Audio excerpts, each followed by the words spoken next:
What's the secret behind Nintendo's ability to keep reinventing the game, literally, for over 4 decades? From resurrecting a crashed industry to selling motion control to your grandma, Nintendo's story is a wild ride of risk, reinvention, and the occasional massive misfire.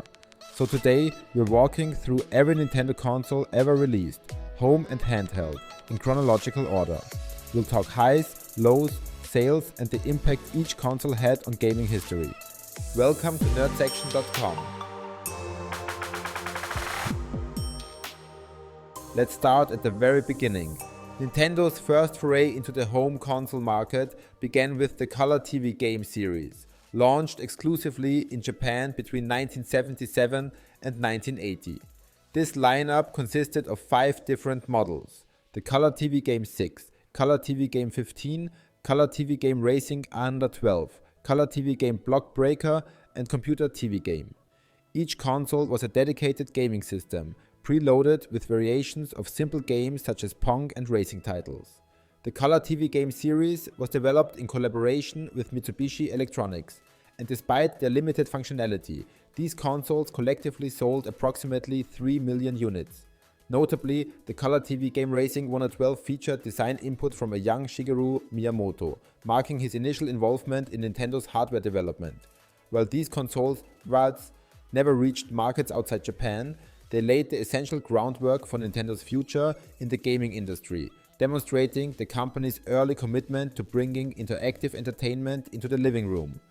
Building on this foundation, Nintendo introduced the Game & Watch series in 1980, a line of handheld electronic games that would set the stage for portable gaming. Conceived by designer Gunpei Yokoi, the idea emerged when he observed a businessman amusing himself with a pocket calculator during a train ride. This observation inspired Yokoi to create a compact, portable gaming device that could provide entertainment on the go. The result was the Game & Watch series, which featured a single game per device displayed on an LCD screen, along with a built-in clock and alarm, hence the name Game & Watch. Over the span of its production from 1980 to 1991, Nintendo released 60 different Game & Watch titles, selling over 43 million units worldwide. The series also introduced the iconic cross-shaped D-pad, a design innovation that would become a standard feature on future game controllers. The success of the Game & Watch cemented Nintendo's reputation as a pioneer in the gaming industry and paved the way for its dominance in the handheld market. The Nintendo Entertainment System, known as the Family Computer, or Famicom in Japan, was released on July 15, 1983, in Japan, and later made its way to North America in October 1985. This 8-bit console was instrumental in revitalizing the video game industry following the crash of 1983. The NES introduced a new business model by licensing third-party developers to create games for the system, leading to a diverse and high-quality game library. Iconic titles such as Super Mario Bros., The Legend of Zelda, and Metroid debuted on the NES, setting new standards for game design and storytelling. The console featured a rectangular controller with a simple yet effective layout, a D-pad, 2 action buttons A and B, and start and select buttons. This design became the template for future controllers. The NES sold over 61 million units worldwide, firmly establishing Nintendo as a dominant force in the gaming industry and laying the foundation for many of its beloved franchises. In 1989, Nintendo revolutionized portable gaming with the release of the Game Boy. Designed by Gunpei Yokoi, the Game Boy was an 8-bit handheld console that featured interchangeable cartridges, allowing players to switch between different games, a novel concept at the time. Despite its monochromatic screen and modest processing power, the Game Boy's compact design, durable build, and impressive battery life made it a favorite among gamers. The inclusion of Tetris as a pack-in title contributed significantly to its success, appealing to a broad audience beyond traditional gamers. The Game Boy's library expanded to include iconic titles like Pokémon Red and Blue, which became cultural phenomena. Across its various iterations, including the Game Boy Pocket and Game Boy Light, the handheld sold nearly 119 million units worldwide, solidifying Nintendo's dominance in the portable gaming market.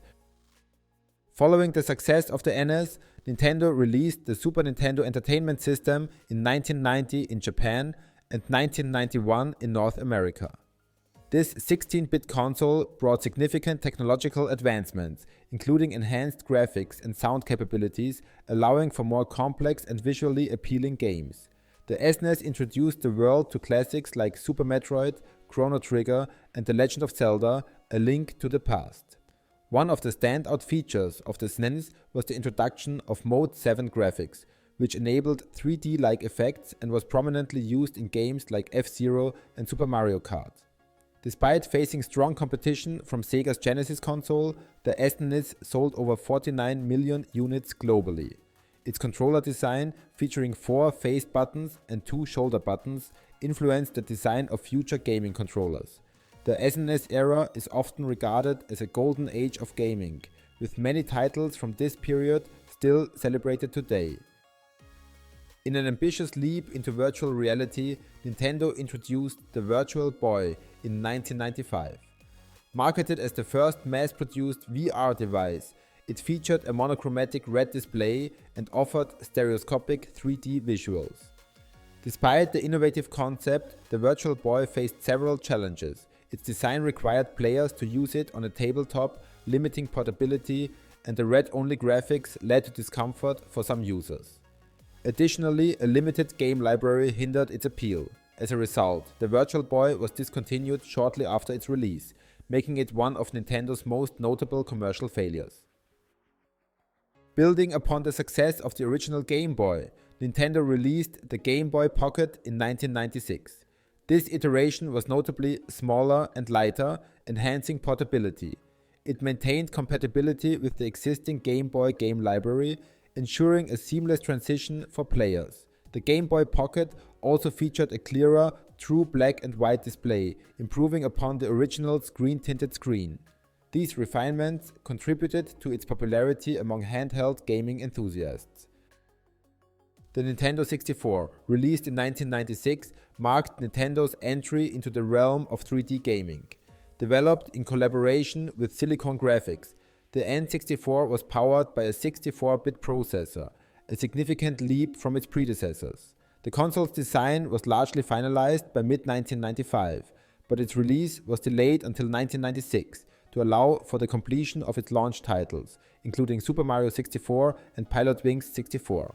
The N64 introduced the analog stick, providing precise control in 3D environments, and featured 4 controller ports, emphasizing multiplayer gaming. Despite its innovative features, the N64 faced challenges due to its use of cartridges, which limited storage capacity and increased production costs compared to the CD-ROMs used by competitors. Nevertheless, the N64 sold over 32 million units and hosted some of the most critically acclaimed games in history, such as The Legend of Zelda, Ocarina of Time, and GoldenEye 007. Its influence on 3D game design and multiplayer gaming is still felt today. Exclusive to Japan, the Game Boy Light debuted in 1998 as an enhanced version of the Game Boy Pocket. Its standout feature was an electroluminescent backlit screen, allowing players to game in low light conditions, a significant improvement over its predecessors. Despite its limited release, the Game Boy Light was well received for addressing a common user concern and is remembered fondly by collectors and fans. Later in 1998, Nintendo launched the Game Boy Color, introducing color graphics to its handheld lineup. This advancement opened the door to more visually engaging games, and backward compatibility allowed players to enjoy their existing Game Boy titles. The Game Boy Color's expanded palette and enhanced processing power revitalized the handheld market, hosting memorable titles like Pokémon Gold and Silver and The Legend of Zelda, Oracle of Ages and Seasons. In 2001, Nintendo released the Game Boy Advance, a 32-bit handheld console that represented a significant advancement in portable gaming technology. The GBA featured a landscape-oriented design with a wider screen and more ergonomic controls compared to its predecessors. It was backward compatible with Game Boy and Game Boy Color titles, providing players with access to an extensive library of games. The GBA's enhanced processing power allowed for more complex and visually appealing games, including titles like Advance Wars, Golden Sun, and Metroid Fusion. Despite the original model's lack of a backlit screen, which made visibility challenging in low light conditions, the GBA family sold over 81 million units worldwide. Subsequent revisions, such as the Game Boy Advance SP with its clamshell design and frontlit screen, and the Game Boy Micro, addressed some of these issues and kept the GBA relevant in the handheld market. In 2001, Nintendo released the Pokémon Mini, the smallest cartridge-based handheld console to date. Designed specifically for Pokémon-themed minigames, it featured a monochrome screen and simple controls.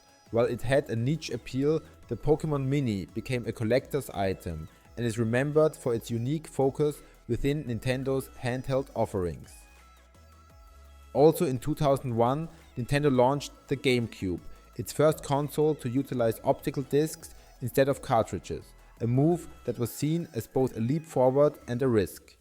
The GameCube used proprietary mini discs that held about 1.5 GB of data, which was less than the DVDs used by its competitors, Sony's PlayStation 2 and Microsoft's Xbox. This limitation affected third-party support, but Nintendo still managed to deliver a solid lineup of first-party titles that showcased the system's strengths. The controller was beloved by many for its comfortable, ergonomic design and is still a fan favorite today, particularly for Super Smash Bros. Melee, which became a competitive fighting game staple. Despite selling just over 21 million units, a commercial disappointment compared to its rivals, the GameCube's legacy lives on through its exceptional library. Metroid Prime, The Legend of Zelda, The Wind Waker, Luigi's Mansion, Animal Crossing and Resident Evil 4 were standout titles. The console also introduced connectivity with the Game Boy Advance, allowing for unique gameplay features. Though it lagged in sales, the GameCube era was foundational in nurturing franchises and gameplay innovations that would thrive in the years to come. A unique collaboration between Nintendo and Panasonic resulted in the Panasonic Q, released exclusively in Japan in 2001. This hybrid device combined the functionality of a Nintendo GameCube with a DVD player, catering to consumers seeking an all-in-one entertainment system. Despite its innovative design, the Panasonic Q saw limited sales, partly due to its higher price point and regional availability. The Game Boy Advance SP, introduced in 2003, marked a significant evolution in Nintendo's handheld design. Featuring a clamshell form factor, it protected the screen when not in use, enhancing durability. The SP also included a front-lit screen, addressing visibility issues in low-light environments, and adopted a rechargeable battery, moving away from disposable batteries. These improvements made it a favorite among gamers and set a precedent for future handheld designs.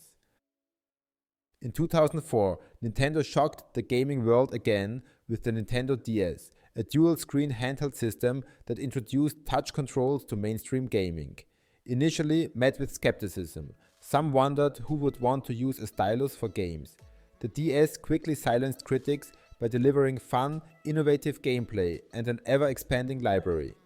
Its clamshell design protected the screens, and it featured a built-in microphone and Wi-Fi capability for multiplayer gaming. Launching with titles like Super Mario 64 DS and later hits like Mario Kart DS, Brain Age and Nintendogs, the DS proved to be a versatile machine that appealed to gamers of all ages. The DS family, including the DS Lite, DSi and DSi-XL, would go on to become the best-selling handheld console line of all time, with over 154 million units sold. It became the ultimate example of Nintendo's strategy to innovate with unique hardware rather than simply chasing technical specs. Developers embraced the dual-screen format, and the touchscreen created new genres and ways to play. Whether you were solving puzzles in Professor Layton or capturing Pokémon on the go, the DS was a phenomenon. In 2005, Nintendo released the Game Boy Micro, a compact version of the Game Boy Advance. Emphasizing portability, the Micro featured a sleek design with a bright, backlit screen and interchangeable faceplates for customization. However, its reduced size led to a smaller screen and omitted backward compatibility with original Game Boy and Game Boy Color games. While it appealed to a niche market, the Micro's release coincided with the rising popularity of the Nintendo DS, overshadowing its presence in the market. Hot on the heels of that success came the Wii in 2006. This console marked a radical departure from gaming norms with its emphasis on motion controls. Armed with a Wii remote that tracked physical movement, Nintendo targeted not just gamers, but families, seniors, and everyone in between. Wii Sports, bundled with the console, became a cultural icon and introduced millions of people to gaming. The Wii sold over 101 million units, making it Nintendo's best-selling home console at the time. The console wasn't just for casuals though. It hosted hits like Super Mario Galaxy, The Legend of Zelda, Twilight Princess, and Xenoblade Chronicles. It also introduced the Virtual Console, allowing players to download classic NES, SNES, and N64 games.